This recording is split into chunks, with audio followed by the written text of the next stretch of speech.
Fala, galerinha! Para que a gente entre, como diz aqui em Lucas 4, Jesus repleto pelo Espírito Santo voltou do Rio Jordão e pelo Espírito era conduzido deserto adentro.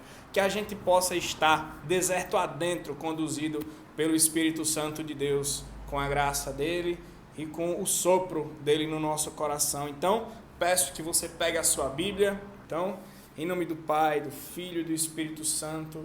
Amém. Vai pegar a sua Bíblia, viu? Então, vinde Espírito Santo, enchei os corações dos vossos fiéis e acendei neles o fogo do vosso amor. Enviai, Senhor, o vosso Espírito e tudo será criado e renovareis a face da terra. Oremos, Deus que instruíste os corações dos vossos fiéis, à luz do Espírito Santo, fazei que apreciemos retamente todas as coisas, segundo o mesmo Espírito. Gozemos sempre de sua consolação, por Cristo, Senhor nosso. Amém. Que tudo comece, tudo termine em vós, Jesus. Olha pela minha fala e me conduz pelo caminho da verdade. Amém. Em nome do Pai, do Filho e do Espírito Santo. Amém. Então vamos lá. Então são 3 realidades, são 6 realidades, na verdade, que a gente vai estudar hoje. A gente tem as realidades já iniciando o vídeo, né? As 3 realidades de tentação, que gera com essas tentações, e o que é gerado a partir da primeira, que já é a filáusia, que foi o que a gente falou na semana passada. Então a filáusia já gera os resultados dessa tentação, mas existe uma terapia, que são as práticas quaresmais faladas por Jesus no Sermão da Montanha, onde ele vai nos exortar como vivemos a quaresma e como vivemos também de forma perfeita o nosso deserto espiritual quando nos encontrarmos nele. Então, vamos lá, mergulhamos, pois, na palavra de Deus. Pega a tua Bíblia, abre em Lucas 4, já dei um spoiler aqui no começo, então abre em Lucas 4. E aí o que é interessante, né? O que é interessante estudar nesse tema, vou pegar aqui minha colinha, é que as tentações sofridas por Jesus, existe uma razão espiritual nelas, por trás, para que o demônio tenha escolhido esse tipo de tentação, para que gerasse em Jesus uma necessidade de pecar, né? Para gerar uma necessidade de pecar. E aí, essas tentações gerariam resquícios da filáusia. Então, a filáusia é um amor próprio desordenado. E aí, elas advêm dessa realidade, né? Disso desordenadamente geraria pecado. E aí, a filáusia tem filhas, né? Tem resquícios, tem resultados, tem algo que faz com que você desande. E aí o demônio vem justamente para tentar Jesus em cima disso, em cima desse amor próprio desordenado. Só que Jesus, por ser filho de Deus, o demônio não se lembrou, não sei, ou não se atentou que ele é o próprio amor. Então, se ele é o próprio amor, em suma, não é o amor que a gente conhece, mas o amor, em suma, o amor verdadeiro, o ágape. O ágape, ele não tem desordenamento. Porque se você pensar e você entrar em contato com todos os milagres que Jesus faz, né? Eu fiz assim por milagres, porque olha só o que eu vou dizer agora, os milagres que Jesus ele faz no Evangelho, né? Os milagres que estão sendo feitos no Evangelho, não é porque Jesus ele é somente um milagreiro, mas é porque Jesus está trazendo de volta a ordem. Então é impossível que Jesus, sendo o próprio amor, ele fosse desordenado. Já deu uma inspiração legal aqui para que vocês entendam, nos dias de hoje, aquilo que pode vir de Deus e aquilo que não pode vir de Deus. Algo que seja desordenado, até o próprio amor que a gente tem hoje contato, é o amor que a gente bate papo aqui, na terra, no âmbito carnal, se estiver desordenado, é algo que não vem de Deus. E nós sabemos de onde vem. E aí, elas advêm do amor próprio desordenado, né? Essas 3 tentações do deserto. E aí a gente pega Lucas 4, Evangelho de São Lucas, capítulo 4, no versículo 3. Tem a primeira tentação, que é a gastrimargia, ou a loucura, ou a desordem estomacal. Gastri, né? Gástrico, margia, né? É a desordem do estômago, é a loucura do estômago. E aí, a gente conhece por gula. É você, pronto, e aí a gente vem para a parte de amor próprio agora, né? Sempre fazendo o link. Por que ela é uma filha do amor próprio? Porque é você tentar buscar a felicidade pelo que você ingere. É você buscar a saciedade, o preenchimento de si pela gastrimargia, pela loucura do estômago. É você desordenadamente se alimentar somente por gula, somente para adquirir prazer. Aí a gente volta para o vídeo passado e diz: todo prazer gerador. Porque o prazer é uma realidade carnal e a felicidade é uma realidade espiritual. E aí a gente vem para Lucas 4, versículos 6 e 7. 4, versículos 6 e 7. E lhe disse: eu te darei toda esta autoridade, bem como a riqueza destes reinos, pois a mim foi dada, e eu a dou a quem eu quiser. Portanto, se me adorares, tudo será teu. Essa é a segunda tentação, que é a filargíria ou avareza. É você tentar buscar a sua felicidade no dinheiro ou no ter, né? É você ser avarento, é você ter é você tentar buscar a felicidade no acumular, né? É você buscar prazer, não luxúria. Esse prazer não é de luxúria.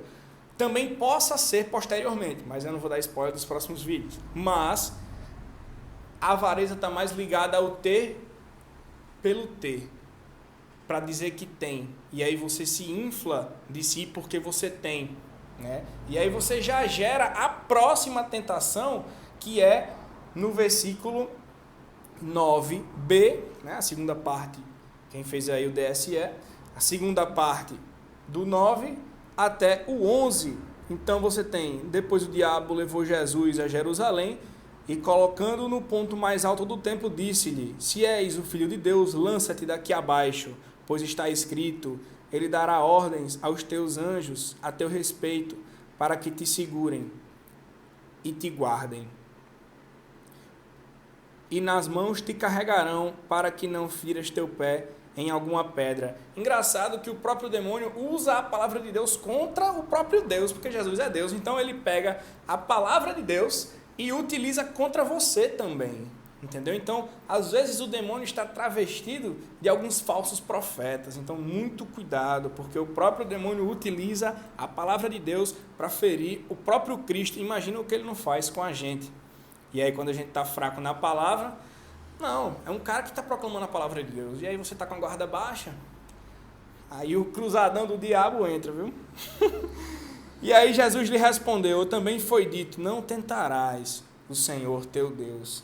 Só que aí você diz: poxa, que tentação doida é essa que pede para Jesus se jogar?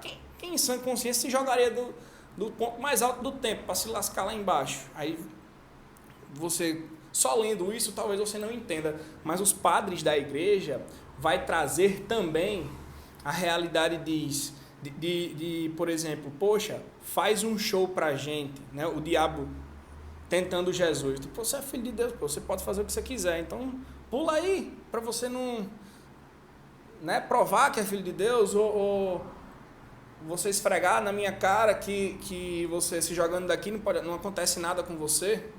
Então, mostra pra gente que você realmente é o filho de Deus. E aí eu estava lendo aqui o rodapé da minha Bíblia, olha que massa o que o rodapé falou sobre essa terceira tentação.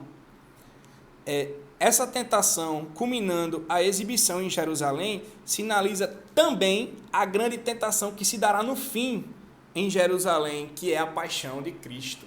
Cara, estou todo arrepiado. E aí você tem essa primeira tentação do Cristo se mostrar, de ele se envaidecer de si mesmo para se mostrar que, pô, eu sou o Cristo, sou eu. né, faz um show pra gente, como os padres da igreja dizem, e aí ele culminaria numa vanglória, que é justamente a terceira tentação, é a vanglória, um amor desordenado de si para si. É você se amar tanto que você não dá espaço para o próprio Deus, porque você é o seu próprio Deus. E aí a segunda parte dessa tentação, que né, tem aqui no rodapé, é justamente essa da grande tentação de Pai. Afasta de mim esse cálice, mas que seja feita a tua vontade, né? Eu estou agoniado. Isso não está acontecendo aqui em Lucas 4, mas é culminante, né? Jesus lá em cima é culminante e sem ter como ele fugir daquela visão, pelo fato dele saber o presente, o passado e o futuro. Ele sabia que ia morrer ali, que seria ali a grande tentação dele de, poxa, afasta de mim, mas seja feita a sua vontade, né? Então, a gente tem essas três realidades. A gente tem a gula, a avareza e a vanglória. E aí Jesus vem trazer terapeuticamente as três realidades que combatem essas três tentações, que é justamente aqui a caridade combatendo a avareza, a oração combatendo a vaidade e o jejum combatendo a gastrimargia, combatendo a gula. Então você agora tem três tentações e Jesus lhe dá o caminho para a terapia contra essas tentações, que é a esmola, a oração e o jejum. Isso é tão lindo, tão lindo, tão lindo, tão lindo, que quando você começa a estudar a oração, o jejum e a esmola, né, a caridade, e você esquece um pouco o lado da tentação e começa a estudar somente essas realidades quaresmais, você começa a perceber que existe uma tríade aí, um triângulo necessário para se pensar, que é assim: você orando, você se une a Deus, você fazendo caridade, você se prostra diante do outro, você se coloca a serviço do outro, e você orando, e você fazendo o jejum é um exercício, é uma ascese voltada a si. Então, você consegue voltar-se a si, você consegue voltar-se a Deus e você consegue voltar-se ao outro. Então, é um triângulo que, se você tirar uma dessas três pernas, quebra o equilíbrio, você quebra a organização espiritual dessa terapia para que você consiga viver um deserto pleno. Para que você consiga viver um deserto pleno, é necessário você ter essas três realidades, porque você precisa voltar-se ao outro, voltar-se a si mesmo e voltar-se a Deus. É Deus que faz você voltar-se a si e voltar-se ao outro, porque São João vai dizer que é mentiroso aquele que diz que ama a Deus e não ama o outro. Então, se você não ama o outro e ama a Deus, você é mentiroso. Já quebrou uma perna desse triângulo, já quebrou a organização terapêutica de vivência quaresmal, de vivência de deserto, né? É necessário que você entenda essa terapia e essa dinâmica dessa terapia espiritual de você viver prostrando-se ao outro, prostrando-se a Deus e fazendo o jejum para que o seu espírito possa se fortalecer. E aí você conseguir combater a gula, combater a vaidade e combater a avareza. Combatendo a avareza, dando mais ao outro, né? Para que uma mão, né, faça a caridade sem que a sua outra mão saiba. E aí faça o jejum sem transfigurar o seu rosto para que os outros vejam que você está fazendo o jejum.